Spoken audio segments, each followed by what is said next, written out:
ऐसे ही कोई भी आदमी खड़ा होता है, वो कहने लगता है कि मैं आखिरी नबी हूँ, मुझ पर वही आती है, मुझ पर अल्लाह का कलाम नाजिल होता है, हजरत जिब्राइल आते हैं।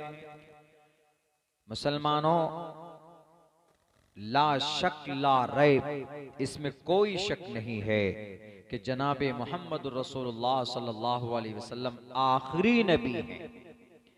मा काना मुहम्मदुन अबा अहदिम मिर रिजालिकुम वलाकिन रसूलुल्लाहि व खातमन नबिय्यीन। अल्लाह के नबी सिलसिले नबूवत को खत्म करने वाले और नबी पर पैगाम लाने वाला, from the sky, from the Allah to the messenger to the prophet, हर एक नबी और रसूल के बाद जो पैगाम लाने वाले फरिश्ता हैं हजरत जिब्राइल अलैहिस्सलाम, उनका भी आना दुनिया में बंद हो गया। अब वो नहीं आ सकते, आने के लिए आ सकते लेकिन आएंगे नहीं, निजाम बंद हो गया उनका। वक्त मुकम्मल हो गया नबी पाक अलैहिस्सलाम पर। चूंकि नबी नहीं है तो वही आने का कोई मतलब ही नहीं बनता। और अल्लाह का कुरान साफ लफ्जों में कहता है कि नबी जो पैगाम लेकर आया है, नबी जो शरीयत लेकर आया है, वह मुकम्मल है।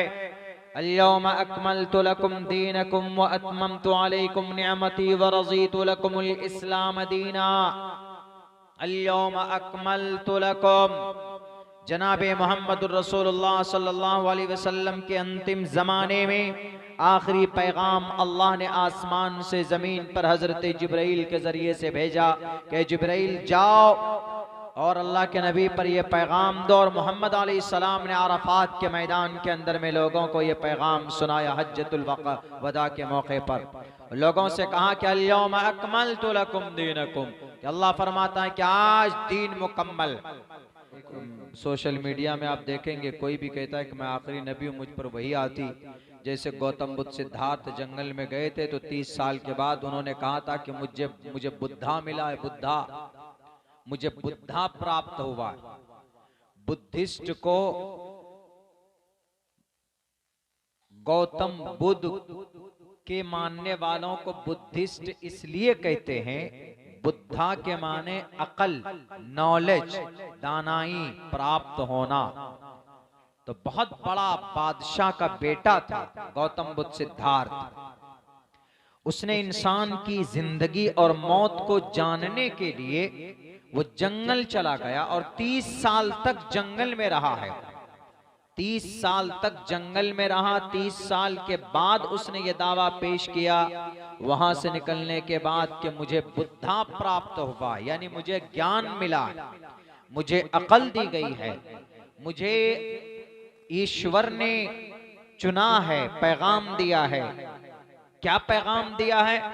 वही उन्होंने अपनी जिंदगी में जो जो बातें कही वो पैगाम दिया। सबसे पहला अकीदा उनका यह है कि इंसान की मौत इंसान के ख्वाहिश के मुताबिक होती है। किसी की बहुत ज्यादा ख्वाहिश अगर बढ़ जाए दुनिया में तो उसकी मौत, यानी मौत और जिंदगी इंसान के ख्वाहिश पर डिपेंड करता।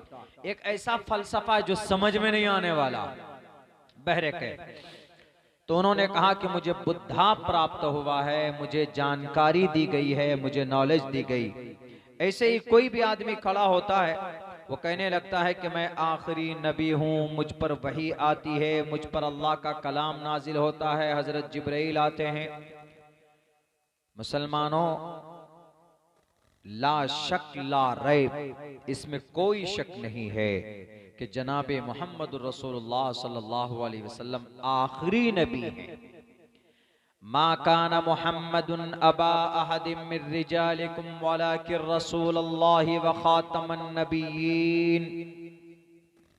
अल्लाह के नबी सिलसिले नबूवत को खत्म करने वाले और नबी पर पैगाम लाने वाला, from the sky, from the Allah to the messenger to the prophet, हर एक नबी और रसूल के बाद जो पैगाम लाने वाले फरिश्ता हैं हजरत जिब्राइल अलैहिस्सलाम, उनका भी आना दुनिया में बंद हो गया। अब वो नहीं आ सकते, आने के लिए आ सकते लेकिन आएंगे नहीं, निजाम बंद हो गया उनका। वक्त मुकम्मल हो गया नबी पाक अलैहिस्सलाम पर। चूंकि नबी नहीं है तो वही आने का कोई मतलब ही नहीं बनता।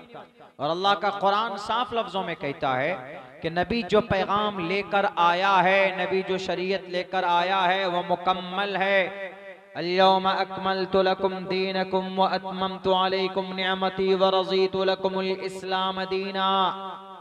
अल-यौम अकमलतु लकुम, जनाबे मोहम्मदुर रसूलुल्लाह सल्लल्लाहु अलैहि वसल्लम के अंतिम ज़माने में आखिरी पैगाम अल्लाह ने आसमान से ज़मीन पर हज़रत जिब्राइल के ज़रिए से भेजा कि जिब्राइल जाओ और अल्लाह के नबी पर यह पैगाम दो। और मोहम्मद अलैहिस्सलाम ने अराफात के मैदान के अंदर में लोगों को यह पैगाम सुनाया हज्जतुल वदा के मौके पर। लोगों से कहा कि अल-यौम अकमलतु लकुम दीनकुम, कि अल्लाह फरमाता है कि आज दीन मुकम्मल। आज जो इस दीन में लोग खामी निकाल लें, कमी निकाल लें कि नहीं इस्लाम जो दीन है वो नाकिस है, कमी है, उसके अंदर में मॉडिफाई होना चाहिए। जैसे गाड़ी की शक्ल बदलनी हो तो हर 5 साल या 1 साल या 2 साल में गाड़ी की शक्ल बदल जाती, उसकी शक्ल और उसकी मॉडल बदल देते हैं, खूबसूरती के लिए उसमें कुछ हज़्ब इजाफा कर देते हैं। ऐसे ही कुछ लोगों ने कहना शुरू किया कि इस्लाम एक ऐसा सिस्टम है, निज़ाम है कि इसके अंदर तब्दीली की जरूरत है। अल्लाह कहता है कि no need to change the concept of अल्लाह, द कमांड ऑफ अल्लाह, the method of the last prophet Mohammad सल्लल्लाहु अलैहि वसल्लम नहीं बदला जा सकता, क्योंकि अल्लाह कहता है यौम अकमलतु लकुम दीनकुम, तुम्हारे दीन को आज मैंने मुकम्मल कर दिया।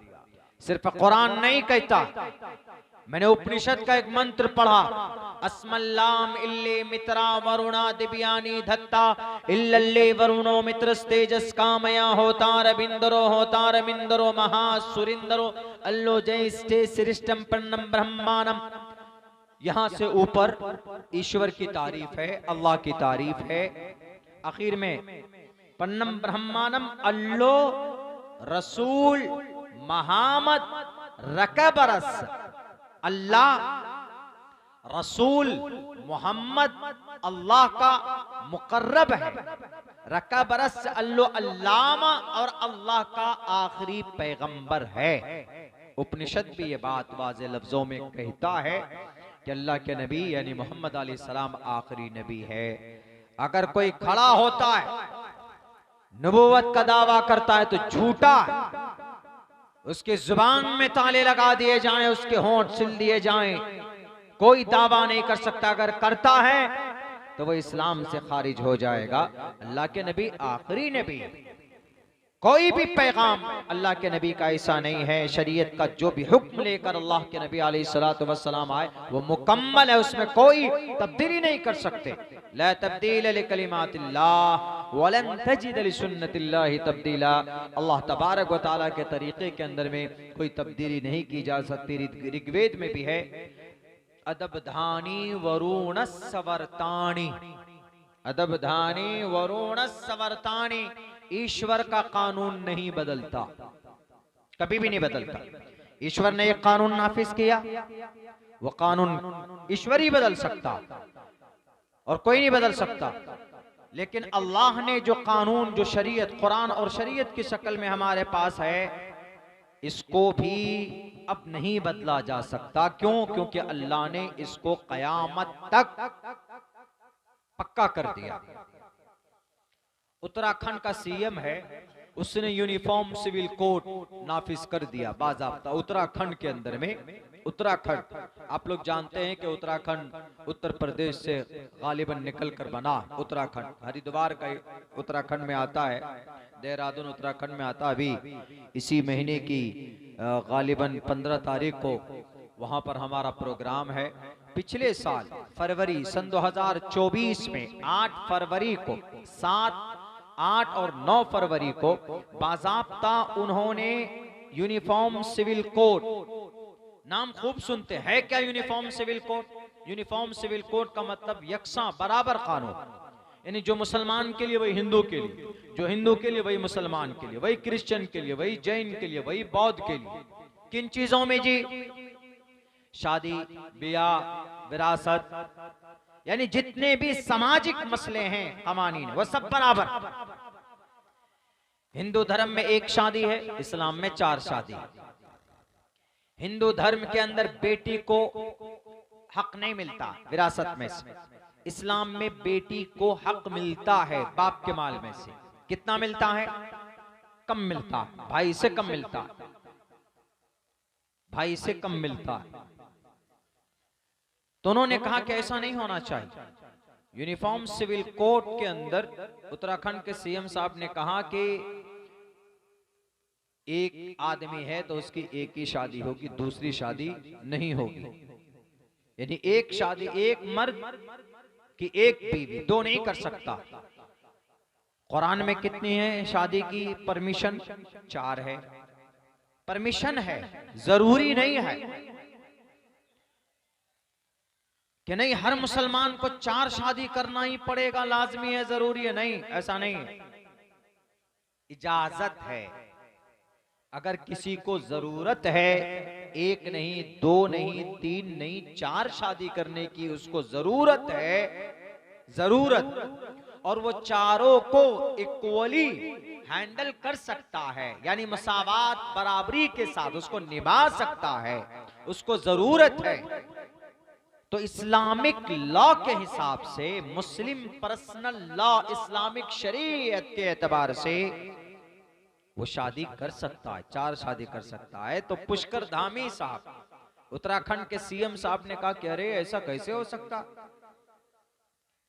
मुसलमान 4 शादी क्यों करेगा, 1 शादी करेगा, 1 शादी। चलो अच्छी बात है, 1 ही शादी, सब तो 1 ही करता है, कौन 2 करता? जिसको पागल कुत्ता काटता वही 2 करता।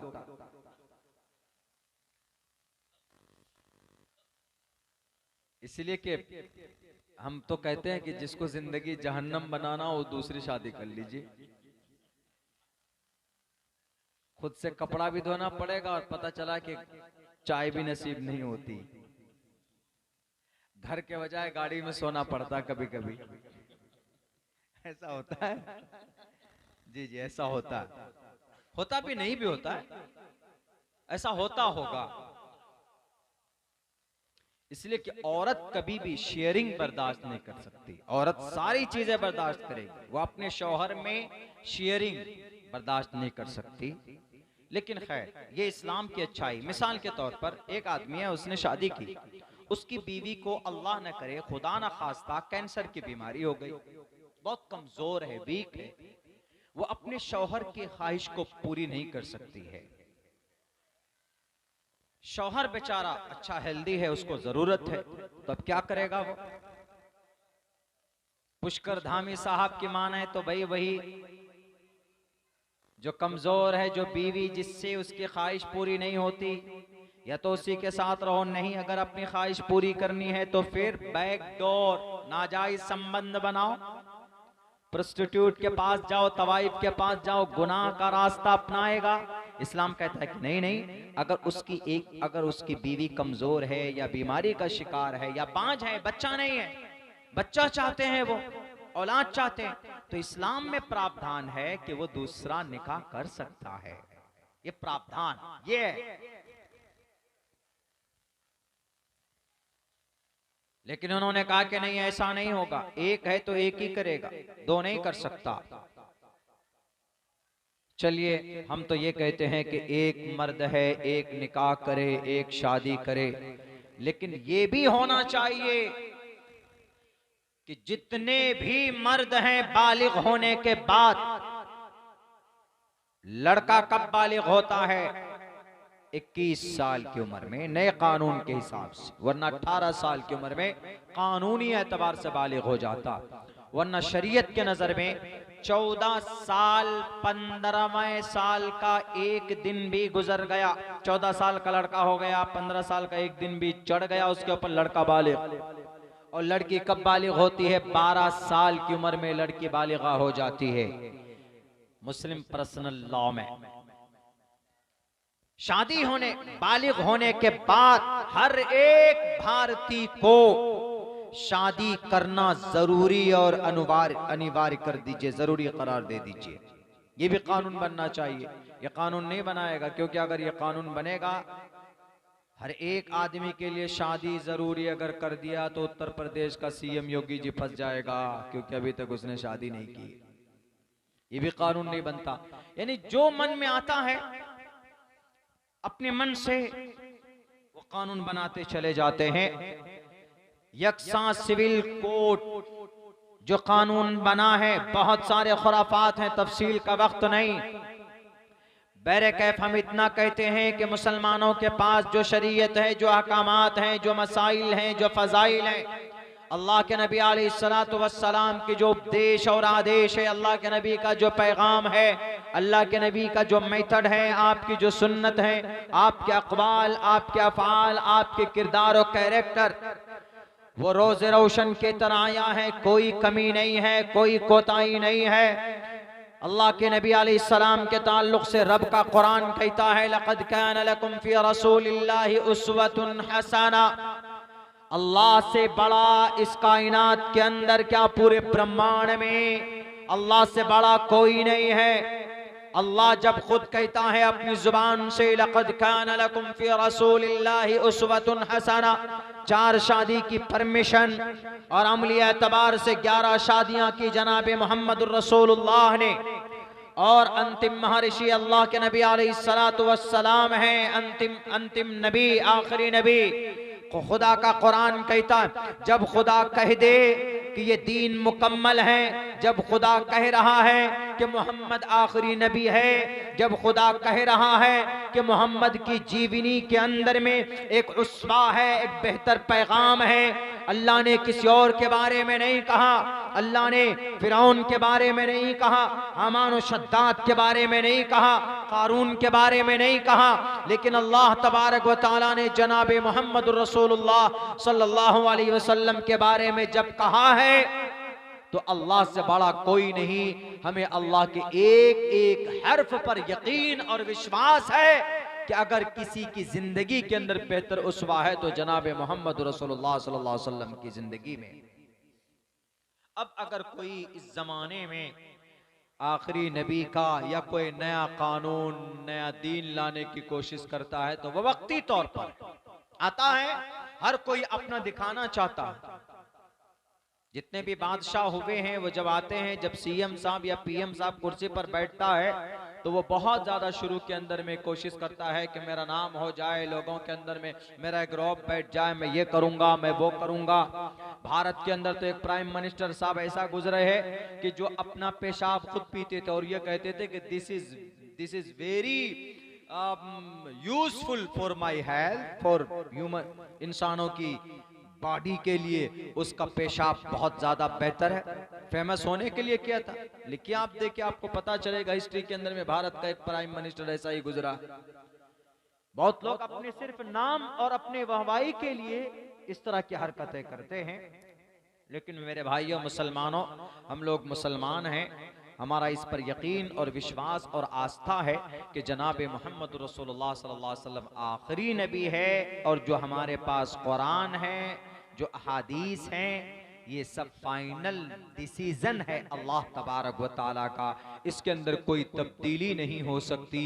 जो लोग नया कानून बनाना चाहते हैं वो लोग वक्ती तौर पर, आज कोई और आया है तो नया कानून लेकर आया, कोई और आएगा 5 साल के बाद तो वो अपने हिसाब से कानून लेकर आएगा, कोई और आएगा तो वो बदल कर कुछ और लेकर आएगा, कोई और आएगा तो वो अलग तब्दीली करेगा। लेकिन खुदा का कुरान जिस अंदाज में 1458 साल पहले नाजिल हुआ था, उसी शक्ल सूरत के अंदर आज भी कुरान, उन्हीं पैगामात के साथ आज भी कुरान मौजूद है। खुदा का फरमान बदल नहीं सकता, खुदा का दीन, खुदा की शरीयत को कोई बदल नहीं सकता। मुल्क शाम का एक जालिम बादशाह, क्या नाम है उसका, बशारुल असद, उसने तब्दीली की थी कुरान में। अभी गया, उसका भागना पड़ा, उसको मुल्क शाम छोड़ के भागना पड़ा, जुल्म करता था। रूस में जाकर पना लिया। उसने पता कुल हुवल्लाह के अंदर तब्दीली की थी। क्या लिखा था, अभी क्या है, कुल हुवल्लाहु अहद अल्लाहुस समद। उसने क्या लिखा, कुल हु बशारुल असद, बशारुल असद अल अहद, बशारुल असद अस समद। यानी अपने नाम, अल्लाह की जगह पे अपना नाम सेट कर दी। 40 साल तक हाफिजुल असद उसका बाप था, वहां का सदर मुल्क शाम, जो किसी जमाने में तिजारत का कैपिटल, अरब कंट्री का, जजीरतुल अरब का कैपिटल रहा है वो मुल्क शाम, उसी का अभी उसका बेटा बशारुल असद, ये इतना बड़ा जालिम, इतना बड़ा जालिम, कई लाख लोगों को 3 बाई 5 फीट कमरे के अंदर में कैद करके मारा, और कितने मासूम बच्चों को उन्होंने ज़िबा किया, फांसी पर लटकाया।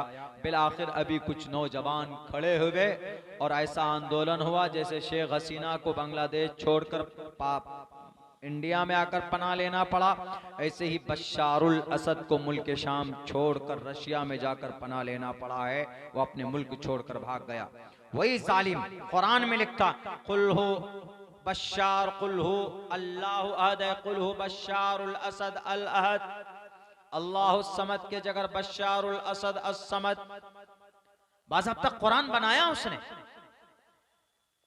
ये तो सूरह फातिहा हमने आपके सामने पेश, ये सूरह इखलास के अंदर जो हमारे सामने पहुंचा, वो कहा गया है कि पूरे कुरान को यानी अल्हम्दुलिल्लाह से शुरू किया, अल्हम्दुलिल्लाह से लेकर मिनल जन्नति वन नास तक जहां जहां पर अल्लाह का नाम था वहां पर बशारुल असद, कहीं पर हाफिजुल असद उसका बाप हाफिजुल असद, बशारुल असद हाफिजुल असद। दुनिया वालों ये पैगाम सुन लो, अंग्रेज भारत के अंदर आया था तो तकरीबन 3 साल के अंदर 6 लाख कुरान करीम के नुस्खों को ऐसे मदरसों से लेकर, जैसे वो रखा है ना कुरान, हर तीसरे दिन सर पे कफन बांधकर तलवार लेकर आ जाते थे लोग लड़ने के लिए। तो अंग्रेज कहते थे कि अरे एनर्जी कहां से आती है, इनके पास ताकत कहां से आती है, जरा बताओ तो सही। तो किसी ने कहा कि आपको मालूम है इनको ताकत कहां से आती है, इनकी फंडिंग कहां से होती, इनकी मदद कौन कर रहा है। अंग्रेज ताज्जुब में, हैरत में, उन्होंने कहा कि जरा मैं जानना चाहता हूं कि भाई इनको ताकत कहां से आती। हम तो अपने फौजियों को डेली शराब पिलाते हैं, पैसे देते हैं, तब जाकर वो मैदान में बंदूक लेकर गोली चलाने निकलते हैं, लेकिन इनके पास हाथ में तलवार, किसी के पास तलवार नहीं तो सीना लेकर ऐसे खड़ा हो जाता। ये इतनी एनर्जी, इतनी मोटिवेशन और इतनी हिम्मत आती कहां से, जरा बताओ। तो किसी आलिम दीन ने कहा कि जब तक इनके पास कुरान मौजूद है, इनको एनर्जी, इनको ताकत इस कुरान से मिलता है। इनको ये चार्ज होते वहां से। कहा अच्छा कुरान मिलता कहां है, कहा मदरसों में। कहा ढूंढो कुरान निकालो। 3 लाख कुरान के नुस्खे, या 3 साल में 6 लाख कुरान के नुस्खे जमा किए गए। 3 लाख कुरान का नुस्खा, एक एक मुसव्वदा जमा किया गया, मस्जिद से, मदरसे से, मकतब से, जहां पर दिखा लाओ जमा करो। जमा कर दिया गया और अंग्रेज ने कहा कि मट्टी का तेल डालो, इस पर पेट्रोल डालो, डालकर आग का छिड़क दिया, उस आग लगाकर उसको भस्म कर दिया, जलाकर राख। जला तो दिया, लेकिन मदरसे के बच्चे, छोटे छोटे बच्चे, इनमें से बहुत से बच्चे आपको ऐसे भी मिलेंगे। अभी हमने देखा कि 3 महीने में एक बच्चा हाफिज़ कुरान बना, उसकी दस्तारबंदी मैंने अपने हाथों से की, 3 महीने। तो एक आलिम साहब ने कहा खड़े होकर कि अंग्रेज साहब आपने कुरान तो जला दिया, तो आप क्या सोचते हो, कुरान मिटा दो क्या? बोला हाँ, तुम लोगों को ताकत यहीं से मिलती है कि हम जितने भी कुरान है दिल्ली के एक एक मदरसे से कुरान के मुसव्वदों को जमा किया और ऑपरेशन शुरू कर दिया कि कुरान किसी घर में मिले तो निकालो और जलाओ बिला ताखीर। उन्होंने कहा कि कुरान के नुस्खे आप जला सकते हैं, लेकिन कुरान मिटने वाला नहीं है। कहा कैसे? जब हम जला देंगे किताब भी नहीं होगी, चुन चुन कर निकालेंगे। और अंग्रेज पता कैसे मारता? अंग्रेज लालच देकर मारता। जब बुखारा समरकंद के अंदर मुसलमानों का खात्मा करना चाहा कम्युनिज्म ने, तो वहां पर गाजर मूली के तरह काटा मुसलमानों को। लेकिन जब मुसलमान छुप छुप कर अपने घर के तहखाने में नमाज पढ़ते थे, अपनी दाढ़ियों को छील कर और अपनी टोपियां और कुर्ता पैंट शर्ट में बदल कर, लेकिन दिल से मुसलमान थे, दिल से वो मुशर्रा थे, दिल में उनकी दाढ़ी थी, दिल में टोपी, सारी चीजें, लेकिन अपनी जान बचाने के लिए उन्होंने अपनी दाढ़ियों को छील दिया, कुर्बानी दे दी, लेकिन छुप कर नमाज पढ़ते थे। कम्युनिज्म ने कहा कि हमें पता चला है कि कुछ लोग छुप कर नमाज पढ़ते। बहरे कैफ 1 साल के बाद ऐलान किया, हमें अपनी गलती का एहसास हो गया। कम्युनिज्म, कम्युनिस्ट सरकार ने, कम्युनिस्ट गवर्नमेंट ने, उन्होंने कहा कि हम जितने भी मुसलमान हैं, हम उनको अब बाज़ाब्ता मस्जिद बनाकर देना चाहते, हम उनके लिए मकतब बनाना चाहते, हम उनके लिए मदरसा कायम करना चाहते। 6 महीने तक बाज़ाब्ता ऐसा किया उन्होंने फंडिंग की। जिन मस्जिदों को शहीद किया था उनको दोबारा से उन्होंने कोशिश की कि आओ जरा एतमाद बहाल करने के लिए, ताकि तुम कुरान पढ़ो, नमाज दूसरों को सिखाओ। जो बचे खुचे लोग थे उन सबको जमा किया गया, और जमा करने के बाद कहा कि ठीक है, कितने लोग हैं जरा बुलाओ, और कहां कहां पर हैं सबको बुलाओ, अब किसी को डरने की जरूरत नहीं है। उस कम्युनिज्म ने, उस कम्युनिस्ट गवर्नमेंट ने सबको बुलाया। बुलाने के बाद चुन चुन कर जो बचे खुचे लोग थे छुप कर नमाज पढ़ा करते थे, कुरान करीम की तिलावत करते थे।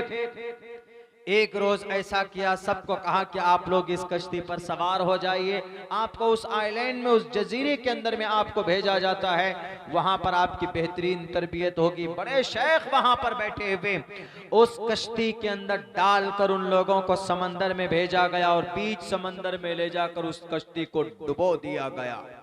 बुखारा और समरकंद के अंदर नामो निशान मिटा देने की पूरी कोशिश की गई। ऐसी कोशिश की गई अंग्रेज ने भारत के अंदर कि कुरान के नुस्खों को मिटा दो। किसी आलिम ने कहा कि कुरान मिटा दो, हमारे सीने में जो कुरान है कैसे मिटाओगे? कहा कि कैसे?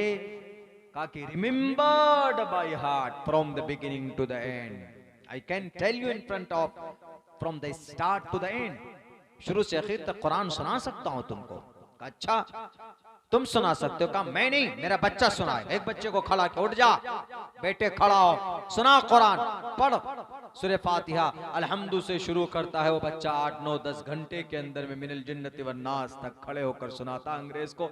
अंग्रेज कहता है कि मेमोरी कहाँ है, चिप कहाँ है, चिप कहाँ, चिप कहाँ है, ढूंढो कहाँ है। स्कैन करता सर से पैर तक, वो चिप कहाँ है, मेमोरी कहाँ है, कहां छुपा कर रखा है तुमने कुरान को? कहा कि मेरे सीने में, मेरे दिमाग में, मेरे हाथ में, मेरे पैर में, मेरे खून में, मेरे नस में कुरान है। स्कैन किया जाता है। अंग्रेज वहीं पर सर झुका कर तौबा करता है, गलती का एतराफ करता है कि हम इस कुरान को मिटा नहीं सकते, कुरान के मुसव्वदों को जला सकते हैं, लेकिन कुरान जो इन बच्चों के रगों के अंदर है, हम इस कुरान को मिटा नहीं सकते। पुष्कर धामी साहब कोशिशें कर लो, नहीं मिटा सकते तुम। गद्दी में आज तुम बैठे हो, आज तुमने कोशिश की है, अब से पहले भी आया था जालिम, कुरान को मिटाने के लिए बुख्त नसर आया था, चंगेज आया था, हलाकू खान आया था, खुद मिट गया, लेकिन कुरान आज भी अपने आन बान शान के साथ जिंदा। अंग्रेज ने पूरी कोशिश की थी, इलाके के इलाके को मिटा दिया, मुल्क के मुल्क को तबाह कर दिया, लेकिन कुरान आज भी जिंदा। उसकी वजह यही है कि इस कुरान की हिफाजत अल्लाह खुद करता, इन्ना नहनु नज़्ज़लना ज़िक्र व इन्ना लहू लहाफ़िज़ून। मेरे भाइयों, बहरे कैफ, ये बात हम सबको अकीदे के अंदर शामिल करने की जरूरत है कि आज हम मुसलमानों का अकीदा कुरान से और अपनी शरीयत से कमज़ोर हो चुका है। यही वजह है कि अल्लाह की नुसरत और मदद नाजिल नहीं हो रही हम पर। कोई बुलडोज़र लेकर मस्जिद तोड़ देता है, कोई किसी मस्जिद के ऊपर एलिगेशन लगा देता है, जैसे वही उत्तर प्रदेश में संभल की जो मस्जिद है, शाही मस्जिद, 500 साल पुरानी मस्जिद है, उस मस्जिद में यह एतराज कर दिया गया है, एलिगेशन, इल्ज़ाम है कि इस मस्जिद के नीचे एक मंदिर था और उसी मंदिर को तोड़कर मस्जिद बनाई गई है। हम तो कहते हैं अच्छा वकील साहब, उत्तर प्रदेश के लाल बुजक्कर साहब, आपका अकीदा ये है, आपका मानना ऐसा है, आपके मानने से पहले, ये तो 500 साल की बात है, शरीयत कब से? 1450 साल से। शरीयत में क्या लिखा है कि किसी भी गसब की हुई जमीन पर मस्जिद बनाने की इजाजत है? नहीं है। अगर किसी मंदिर को तोड़कर कोई मस्जिद बनाता है बादशाह, तो क्या उस वक्त में आलिम नहीं थे? मंदिर तोड़कर, गिरजा तोड़कर, गुरुद्वारा तोड़कर, कलीसा चर्च को तोड़कर मस्जिद बनाने की परमिशन नहीं है। सीएम साहब, लाल बुजक्कर साहब, नॉलेज प्राप्त कीजिए। अगर है किसी ने ऐसा किया है, दलील लाइए, पेश कीजिए। जैसे मदरसा है, कल बीजेपी गवर्नमेंट आएगी या कोई और हुकूमत आएगी, आकर ये कहेगी कि मौलाना जाकिर का मदरसा बहुत पुराना, इसके नीचे मंदिर है। ठीक है, दलील पेश कीजिए, लाइए दलील लेकर आइए कि बे मौलाना जाकिर के मदरसे के नीचे मंदिर है। दलील पेश कीजिए। अगर ऐसा है तो शरीयत खुद मौलाना जाकिर से कहेगी कि मौलाना जाकिर साहब, गसब की हुई जमीन पर न मदरसा बना सकते न मस्जिद बना सकते। शरीयत खुद कहे, हम खुद कन्विंस करेंगे। वलन तफअलू, क़यामत तक ऐसा नहीं हो सकता। क्यों? क्योंकि गसब की हुई जमीन पर न मदरसा बनाया जा सकता है न मस्जिद बनाई जा सकती। एक गलतफहमी हो गई उत्तर प्रदेश के कुछ अनपढ़ लोगों को। एक मंत्र है, मैंने पढ़ा अभी, संभल ग्राम गुख्य समराहमणय सगहातमन भवन विष्णु यश शकल की प्रादुर्भविष्यति। बहुत पुराना मंत्र है, बहुत पुराना। सीरत के ताल्लुक से जब भी बयान होता है तो इस मंत्र को पढ़ा जाता है। अक्सर चतुर्वेदी लोग पढ़ते हैं इसको।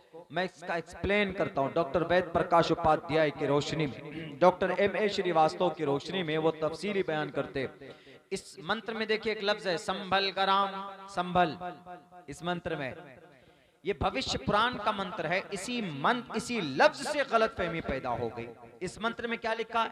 इस मंत्र में लिखा है कि अंतिम जमाने में, आखिर जमाने में एक अंतिम महर्षि, अंतिम अवतार, अंतिम महर्षि अवतार लेंगे।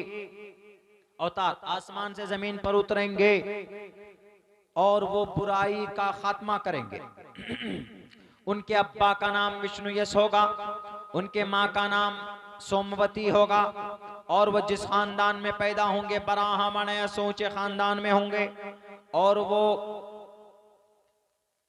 बेहतर घराने में पैदा होंगे। ये इस मंत्र में, बाप का नाम विष्णु यश, माँ का नाम सोमवती, जगह का नाम संभल, संभल नामी जगह में पैदा होंगे।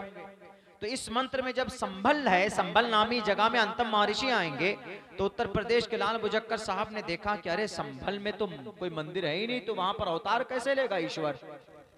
उन्होंने सोचा कि अरे वहां मंदिर तो नहीं है लेकिन बड़ी मस्जिद जरूर है। मंदिर में, मस्जिद में परमात्मा अवतार ले नहीं सकते। हिंदू भाइयों का कॉन्सेप्ट है। हालांकि परमात्मा वो होता है जो हर जगह पर होता है, हर जगह पर, हर जगह पर होता है। न काष्ठे विदते दयो न पाषाणे न मूर्णमय भावुहि दिवस्तस्मादु भावुहि कारणम न देवा मुरच्छलामया।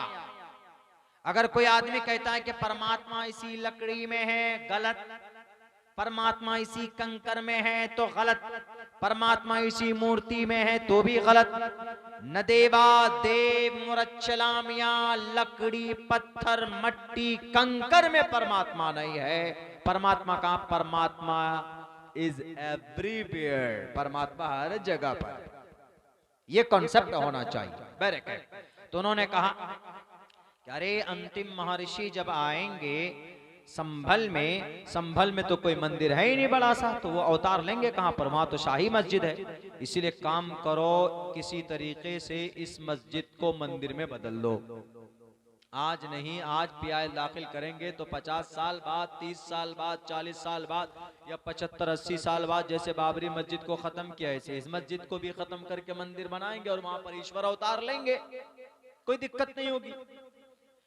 ये साजिश थी। लफ्ज संभल, हालांकि समझने में बड़ी गलती की इस लफ्ज को समझने में। संभल ग्राम में जो असल प्रोनंसिएशन है इस लफ्ज के, जो अदायगी है। देखिए मुरादाबाद में जो संभल है, जिला मुरादाबाद संभल में गया हूं, 2 मरतबा उस शहर के अंदर जा चुका हूं, बड़ी आबादी है मुसलमानों की। तो वो लफ्ज जो है संभल, वो है संभल। जरा संभल के चलो, बोलते हैं ना जरा संभल के, संभल वही संभल है, संभल सीन से, छोटी सीन से संभल। इसका मतलब संभल कर चलो, हिफाजत से चलो, बचा के चलो अपने आप को, ये छोटे सीन से। और मंत्र में जो संभल है वहां पर छोटे सीन से नहीं, वहां पर है Shambhal गराम। There is quite different, जमीन और आसमान का फर्क है, छोटे सीन से बड़े सीन से। लफ्ज बदल गया, एकदम बदल जाएगा। जैसे अल्हम्दुलिल्लाह बड़े हाथ से अल्हम्दुलिल्लाह, तमाम तारीफ अल्लाह के लिए, इसी को छोटे हाथ से कर दीजिए अल्हम्दुलिल्लाह, सारे मौत अल्लाह के लिए, तर्जमा बदल जाएगा। ऐसे ही शंभल गराम, वाह भाई वाह, मैं तो लगता है कि मैं थका हुआ हूं ही नहीं। चलिए इस मजमून को पूरा कर लेते। मैं वो आदमी हूं, मुझे बड़ा मजमा नहीं चाहिए, मुझे 10 आदमी भी ध्यान से सुनने वाला हो तो हम फिर बात करते। जैसे आप लोग हैं माशाल्लाह, बहुत लोग थे, आए चले गए, ठंडी का मौसम है, नींद का भी तकाजा रहता है, लेकिन बस सुनने वाले 5 ही हों 10 ही हों, गौर से सुनने वाले हों कि लग रहा है कि मेरी बात सुनने कबूल कर रहे हैं, तो फिर आप बुलवाते हैं हमसे। हमारा बोलना यहाँ पर, हमारा कुछ पढ़ना बोलना शुआरा का, वो आप पर डिपेंड करता है। अगर शायर यहाँ पे खड़े हो तो उनको कहिए वाह वाह माशाअल्लाह, फिर देखिए उनके तेवर 450 का वोल्टेज। अब मुकर्रिर है तो आप गौर से सुनिए उन्हीं की तरफ, गौर से लग रहा है कि हाँ सुन रहे हैं, तो फिर नई नई बातें ऊपर वाला डालता है। वरना हमने देखा कि बड़ा मजमा है, हजारों का मजमा है, एकदम बिल्कुल अनडिसिप्लिन है, को उधर जा रहा है, को उधर चाय पी रहा है, को उधर कुछ कर रहा है, बात करने में मजा भी नहीं आती, वो तरतीब अदब के खिलाफ। हाँ माशाअल्लाह, औरतें भी बहुत है, बताइए हमारे समाज की माएँ बहनें भी बहुत है। तो बहरे कर चलिए, बात वहां चल रही थी संभल में। अभी उत्तर प्रदेश में हम लोग, संभल में है, मुरादाबाद में, सब वहीं रहिए तभी समझ में आएगा मसला, ज़हनी एतबार से वहीं रहिए। तो संभल मंत्र में क्या है, शंभल कराम गुख्य सबाराहमण भवने विष्णु यश शाकल के प्रादुर्भविष्य थी। तो इसका मतलब है जो उसमें जो संभल है, मुरादाबाद वाला संभल, संभल के चलो, बच के चलो, हिफाजत से चलो। शंभल गराम गुख्य, शंभल जो शीन से है, इसका मतलब है अमन की जगह। शंभल गराम, अमन की जगह, शंभल ग्राम अमन की जगह। शंभल गराम गुख्य बराहमण, अमन की जगह में, यानी ऐसा शहर जो अमन है। तो अमन की जगह वाला शहर कहाँ है दुनिया में? Doctor M.A. Srivastava, Pandit Keval Anand Joshi, doctor M.A. Srivastava, he was a professor of Banaras Hindu university. वो प्रोफेसर थे बनारस हिंदू यूनिवर्सिटी के, और MA किए हुए थे संस्कृत लैंग्वेज से। वो इस मंत्र का तर्जमा करते हैं कि शंभल गराम, अमन की जगह पर अंतिम महर्षि आएंगे, और अंतिम महर्षि जिस अमन की जगह पर, जिस शहर में आएंगे, तो किस फैमिली से आएंगे, कौन सी फैमिली से, खानदान कौन सा होगा, कबीला कौन सा होगा। हमारे यहाँ तो कहीं शेख है, कहीं अंसारी है, कहीं पठान है, कहीं कुछ है। तो उन्होंने लिखा है, उन्होंने कहा है कि बराहमणयस, ऊंचे खानदान में, बराहमणयस ब्राह्मण खानदान में होंगे, ऊंचे खानदान में होंगे। विष्णु यश, बाप का नाम क्या होगा? बाप का नाम विष्णु यश होगा। माँ का नाम सुमतियानी था, वैष्णवम सोमवती होगा माँ का नाम। अब इसका तर्जमा है उर्दू में कीजिए, बितफसील उन्होंने किया। शंभल गराम मक्का में, बराहमणयस कबीले कुरैश में, विष्णु यश हजरत अब्दुल्ला के जरिए, सुमतियानिता हजरत आमिना के कोख से जनाबे मोहम्मदुर रसूलुल्लाह सल्लल्लाहु अलैहि वसल्लम का जन्म होगा। और डॉक्टर एम.ए. श्रीवास्तव कहता है कि ये पूरा मंत्र अगर किसी जात पर फिट आता है, सादिक आता है, तो जनाबे मोहम्मद रसूलुल्लाह सल्लल्लाहु अलैहि वसल्लम की जात पर फिट आता है। क्यों? क्योंकि ऐसा महापुरुष आज तक कोई पैदा नहीं हुआ अमन की जगह वाले शहर में। ऐसा कोई शहर भारत के अंदर नहीं है, जिस पूरी दुनिया के अंदर सिर्फ एक ही शहर है जिसका नाम अमन है, दारुल अमन, वो शहर मक्का है। ला उक़सिमु बिहाज़ल बलदिल अमीन, अमन की जगह, अमन की उस जगह के अंदर में उसके बाप का नाम विष्णु यश यानी अब्दुल्ला, विष्णु यश को अरबी में ट्रांसलेट किया अब्दुल्ला। तो ये अब्दुल्ला तो हजरते मोहम्मद रसूलुल्लाह के अब्बा का नाम है और उनकी माँ का नाम सोमवती यानी आमीना है। ये पूरा संस्कृत का मंत्र अगर कहीं पर फिट आता है तो जनाबे मोहम्मद रसूलुल्लाह सल्लल्लाहु अलैहि वसल्लम पर फिट आता। लेकिन उत्तर प्रदेश का लाल बुजक्कर जो तरक्की का काम तो कुछ करता नहीं है, अभी महाकुंभ के अंदर तकरीबन 100 लोग मर गए, 1500 लोग गायब हैं, बल्कि कई हजार लोग गायब हो चुके, जिसको मीडिया वाले बेईमानी करके छुपाते फिर रहे हैं। 7,500 करोड़ रुपए, 7,500 यानी 7500 करोड़ रुपए, 7,500 करोड़ रुपए उन्होंने प्रयागराज यानी इलाहाबाद के गंगा के अंदर उन्होंने पानी के तरफ बहाया है। गंगा के पानियों में किस लिए? सिर्फ स्नान करने के लिए। महाकुंभ के अंदर सिर्फ स्नान किया जाता। अगर यही 75,000 करोड़ रुपए के बजाय कुछ पैसों से हिंदू भाई के लिए मुनज़्ज़म तरीके पर स्नान का अगर तरीका और उसका सिस्टम नाफिज किया जाता तो आज भारत के 1500 हमारे सनातन धर्मी भाई अपने अकीदे को पूरा करने के लिए उनकी जान नहीं जाती। और फिर सुन लीजिए, उत्तर प्रदेश के लाल बुजक्कर साहब, बड़े बड़े गुरु और हमारे सनातन धर्मी भाइयों, अगर पाप करने के बाद, किसी पर जुल्म करने के बाद, किसी का कत्ल करने के बाद, किसी की जमीन नाजायज तरीके पर हड़प करने के बाद, किसी को गाली देने के बाद, किसी को एक थप्पड़ मारने के बाद, अगर आप चाहते हो कि आप कुंभ के मेले में जाकर नहा लेंगे, गंगा स्नान कर लेंगे तो आप पवित्र हो जाएंगे। कयामत की सुबह तक अगर कोई गंगा स्नान करता रहेगा कुंभ के मेले में तो पाक नहीं हो सकता। जैसे इस्लाम में अगर कोई मुसलमान बेईमानी कर लेता, किसी का मर्डर कर लेता, किसी को गाली दे देता, किसी का पैसा बेईमानी कर लेता या किसी की जमीन हड़प लेता है और फिर वो चला जाए हज करने के लिए और अपनी जिंदगी में 15-20 मरतबा हज करके आता है और वो ये कहे कि मैं तो पाक हो गया, मैं तो मासूम बनकर आ गया हूं, गधा भी नहीं। अगर पूरी जिंदगी वो हज करने चला जाए, अगर किसी बंदे का हक लिया है तो उसका यह हक माफ नहीं करेगा रब्बे जुल जलाल। वो पूरी जिंदगी मक्का में गुजार कर क्यों ना आ जाए, अरे जन्नतुल बकी में दफन क्यों ना हो जाए, काबतुल्लाह के सामने उसकी जनाजे की नमाज क्यों ना अदा की गई हो, इसलिए कि बंदे का हक अल्लाह माफ नहीं करता, हज से माफ नहीं होता। इसीलिए गंगा स्नान करने से उन रेपिस्टों के रेप वाले गुनाह को परमात्मा नहीं बख्शेगा। जो हाथरस के अंदर में मासूम गुड़िया की जिंदगी 7 नौजवानों ने उसकी इज्जत लूटी, उनको सजा नहीं मिली। तुम गंगा स्नान करके पाक होना चाहते हो? बिल्कुल नहीं।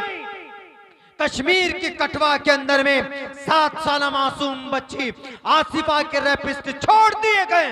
आप सोचते हो कि हमने रेप किया, गुनाह किया, महाकुंभ में जाएंगे, गंगा में स्नान कर लेंगे, पाक हो जाएंगे? बिल्कुल नहीं। मार मार कर बंदर की तरह लाल कर दिए जाओगे। सुन लो एक तरफ से। इसीलिए हाँ, अल्लाह का जो हक है वो माफ हो सकता है। मिसाल के तौर पर कोई मुसलमान है, नमाज नहीं पढ़ता, रोजा नहीं रखता, ज़कात नहीं देता, ये अल्लाह का हक है। अब अगर ये मुसलमान, उसको एहसास हुआ कि अरे यार मैंने बहुत नमाजें छोड़ी है, मैंने बहुत झूठ भी बोला है, मैंने रोजा भी नहीं रखा है, ज़कात भी नहीं दिया, चलो मैं हज करने जाता हूँ, अल्लाह के सामने में दुआ करता है, वहां पर वहां दुआ क्या, अगर सच्चे दिल से बंदा अपने घर में भी बैठकर तौबा कर ले सच्चे दिल से, तो अल्लाह यहां पर भी माफ कर देगा, माफ कर सकता, अल्लाह करता भी है, क्योंकि अल्लाह तौबा करने वालों को बहुत पसंद फरमाता है। लेकिन अगर कोई आदमी रिश्वत देकर पुलिस वाले को थाने में या कोर्ट में किसी की एक बालिश्त जमीन पर कब्जा कर लिया और वो हज करने के लिए जाता, ढंडोरा पीट कर पूरे बारसोई को, पूरे बस्ती के लोगों को जमा करके, देखो मैं हज करने जा रहा और मैं सबसे फर्स्ट उस पे, वो कौन से अजीजिया ग्रीन वाली उस पे प्रोसेस पे जा रहा, 5-10 लाख वीआईपी कोटे से जा रहा, हज करने जा रहा हूं, देखो। लेकिन यहां पर पता चला कि ये तो हाजी नहीं है, पाजी, जमीन कब्जा किया हुआ है लोगों का। अब वहां जाकर खूब रोएगा, काबतुल्लाह के गिलाफ पकड़ पकड़ कर हिलाएगा, बल्कि हजरे अस्वद को 100 मरतबा चूमेगा। पानी में डेली, अगर पानी में डेली वो आदमी, अगर पानी में डेली वो आदमी जमजम पिएगा, पानी जमजम, अगर किसी की जमीन नाजायज तरीके पर कब्जा कर लिया है तो अल्लाह ताला उसको माफ नहीं करेगा। मरने के बाद जिसकी जमीन पर कब्जा किया है, अल्लाह कहेगा उसका हक दो, वो सामने खड़ा है, तो आदमी कहेगा कि Allah you are super power, you have all shakti, आप तो सर्वशक्तिमान है, आप अद्धादेव महान, आप तो माफ कर सकते हो। अल्लाह कहेगा मैं माफ कर सकता हूँ, आई हैव अ पावर, मेरे पास पावर है, लेकिन मैं करूंगा नहीं। क्यों? क्योंकि तुमने जमीन जिसकी कब्जा की है उसने माफ ही नहीं किया, तो मैं कैसे माफ कर दूं? अल्लाह हज करने तो गया था, काबतुल्लाह के खिलाफ पकड़कर रोया था, कुछ भी किया हो, मेरा हक जो था मैंने माफ कर दिया, लेकिन बंदे का हक तुमने लूटा था, माफ नहीं करूंगा। नेकी दो, नेकी उठा उठा कर दी जाएंगी, वह हाजी साहब की एक एक नेकियां उठा कर दी जाएंगी, सारी नेकियां खत्म, फिर और लोग बाकी रहेंगे कि अल्लाह ये हाजी साहब ने तो हम पर जुल्म किया था, हमको बहुत धौंस दिखाया, हमको पैसों का रौब दिखाया, हमको मारा था, पीटा था, बहुत सारी बातें, हुकूकुल इबाद में जो जो कमी होगी सब आ जाएगा उस दिन, कल्लू लल्लू सब आएगा, हर किसी की जुबान में, मुंह में जुबान होगी। फल्यौम ला तुज़लमु नफ्सुन शैया, पापिष्ठास्ते प्रशांति अमरूपम भयंकरम, उस दिन रब कहेगा कि आज बताओ कौन है जज, मैं जज हूं। आज सुप्रीम कोर्ट का जज बिक जाता है, उस दिन का जज, सुप्रीम लीडर, सुप्रीम जज, चीफ जस्टिस अल्लाह होगा, वकील भी अल्लाह होगा, सब अल्लाह होगा। अल्लाह कहेगा लिमनिल मुल्कुल यौम, कौन है, आओ जरा, किसी पर जर्रा बराबर किसी के साथ ना इंसाफी नहीं होगी, एक एक का हिसाब होगा, एक एक का।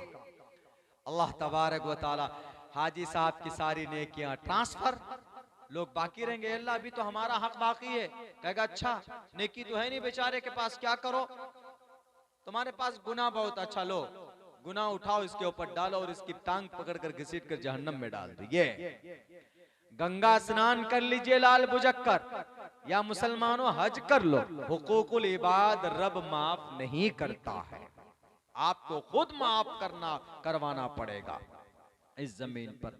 मेरे कैफ मेरे भाइयों, वक्त चूंकि काफी हो चुका है, मैं बहुत ज्यादा थका हारा हुआ हूँ, 1 घंटा फिर भी आपके सामने आपकी इस क्या बोलते तवज्जो ने मुझसे बहुत जो भी बातें कहलवाई, आपकी तवज्जो ने, और अल्लाह के फजल से हम जो कुछ भी पेश कर सके, अल्लाह से हम दुआ करते हैं कि अल्लाह तबारक व जी हजरत,